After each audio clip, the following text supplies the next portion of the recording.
రంగరాజపురం అనే ఊరిలో రంగయ్య ఉండేవాడు. అతనికి మేకల మంద ఉండేది. వాటిని పెంచుతూ అప్పుడప్పుడు అందులో కొన్నింటిని సంతలో అమ్ముతూ వచ్చే డబ్బులతో జీవనం సాగిస్తూ ఉండేవాడు. అతను తన భార్య కూతురితో కలిసి ఉండేవాడు. అతనికి కూతురంటే చాలా ప్రేమ. చిన్నప్పట్నుంచి కూతుర్ని గారాబంగా పెంచాడు. తనేమడిగినా కూడా కాదనకుండా ఇచ్చేవాడు. దానికోసం అతని సంపాదన సరిపోక ఒక్కో అవసరానికి ఒక్కో మేకని అమ్ముతూ ఉండేవాడు. అలా ఉండగా ఒకరోజు రంగయ్య కూతురొచ్చి, నాన్నా నాన్నా ఏమిటమ్మా? ఏమైంది? నాకు త్వరగా పెళ్లి చేసేయ్ నాన్నా. అదేమిటమ్మా ఒక్కసారిగా అలా అనేశావు? ఏమో నాకు తెలీదు. త్వరగా బాగా డబ్బున్నవాణ్ణి చూసి పెళ్లి చేసేయ్ అంతే. ఇప్పుడు నీకు ఏమంత వయసైపోయింది తల్లి, అప్పుడే పెళ్ళేందుకు? నాకదంతా తెలీదు నాన్నా. నేను కూడా పట్నం వెళ్ళిపోవాలి, కాబట్టి పెళ్లి చేసేయ్. నేను కూడా అంటే దానర్థం ఏంటి తల్లి? అది నా స్నేహితురాలు వనజలేదు. అది మొన్నటి వరకు ఊర్లో నాతో పాటే ఉండేది. ఇప్పుడు పెళ్లి చేసుకుని పట్నం వెళ్ళిపోయింది. అంతేకాదు, అక్కడ వాళ్ళ ఆయనకు బాగా డబ్బుందంట. వాళ్ళకి గుర్రపు బండ్లు కూడా ఉన్నాయట. ఎక్కడికి వెళ్ళాలన్నా వాటిమీద వెళ్తుందట. పట్నంలో పెద్ద పెద్ద భవంతులుంటాయట.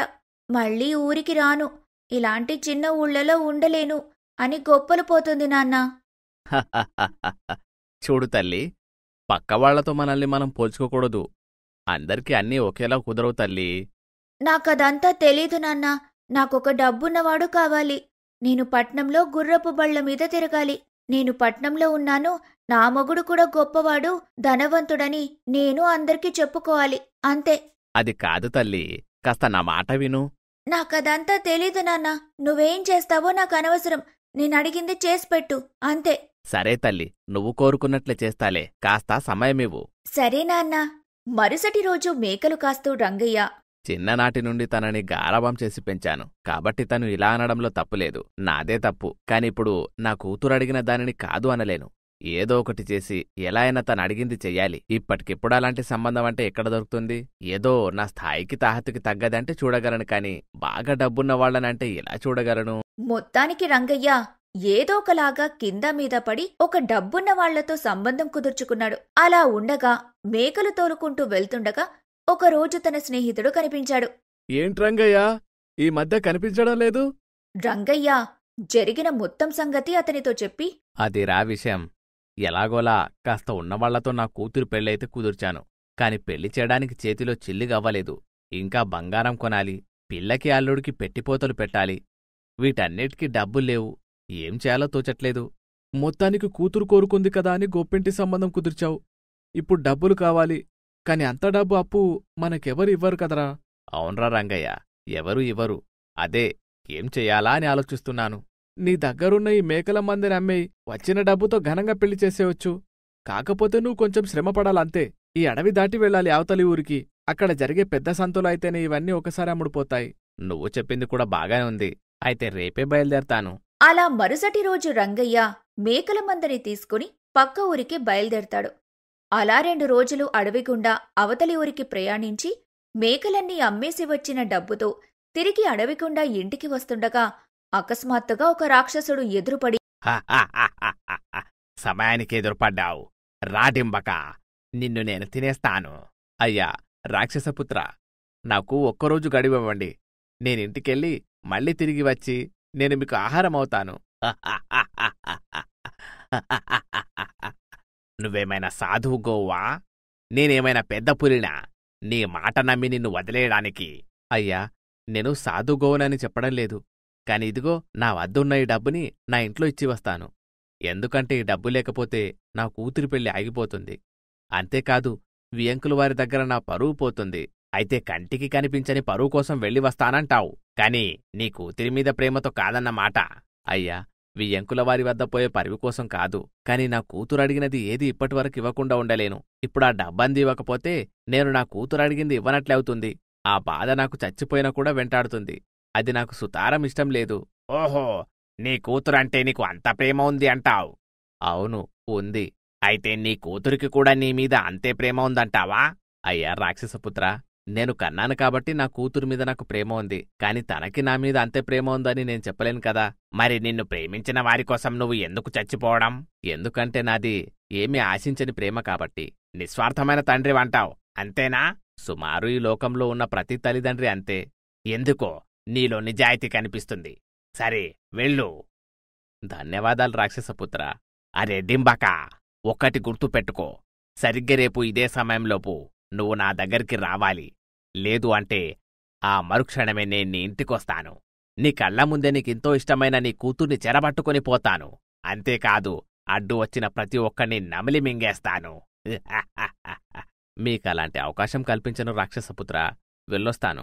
అలా అని చెప్పి రంగయ్య అక్కడ్నుంచి ఇంటికి వెళ్ళి జరిగిన విషయమంతా తన భార్యకు చెప్పి, చూడు, ఇక నువ్వే దగ్గరుండి జాగ్రత్తగా మన మీనాక్షి పెళ్లి జరిపించాలి. మీరు ఆ రాక్షసుడికి బలవ్వాల్సిందేనా? వేరే మార్గం లేదా?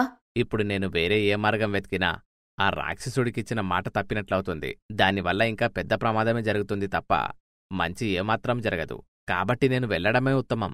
అలా మరుసటి రోజు రంగయ్య అడవిలోని రాక్షసుడి దగ్గరికి చేరేసరికి తన కూతురక్కడుండటం కనిపించింది. భలా డింబకా, భలా!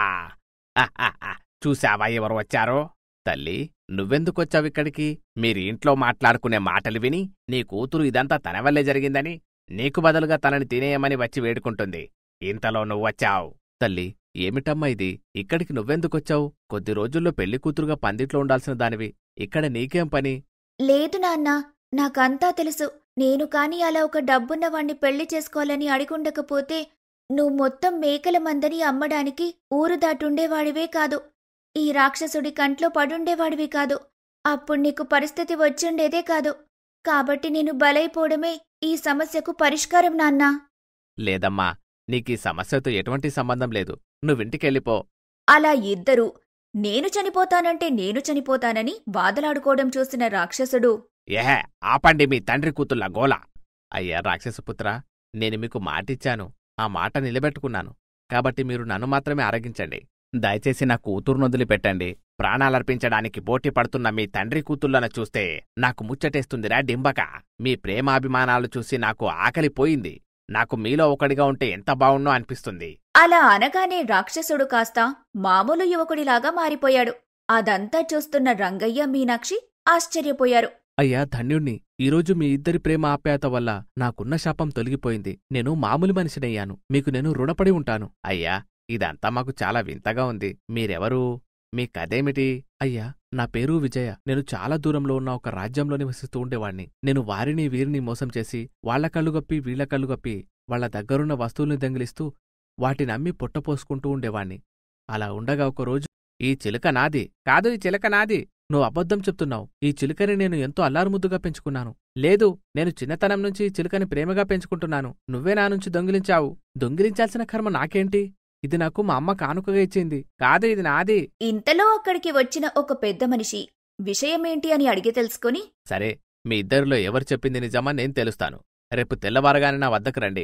ఇద్దరూ సరే అని మరుసటి రోజు ఆ పెద్ద మనిషి ఇంటికి వస్తారు. అక్కడ చాలా చిలకలుంటాయి. వాటిని చూసి ఇద్దరూ ఆశ్చర్యపోయి చూస్తారు.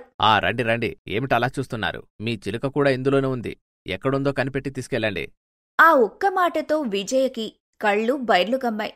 కాని రాఘవకి మాత్రం సంతోషం వేసింది. ఎన్ని చిలుకల మధ్య వీడి చిలుకని నేనెలా కనిపెట్టేది? ఇదేదో నా కొంప ముంచెలా ఉంది. అయ్యో, ఇప్పుడు తప్పించుకోవడం ఎలా?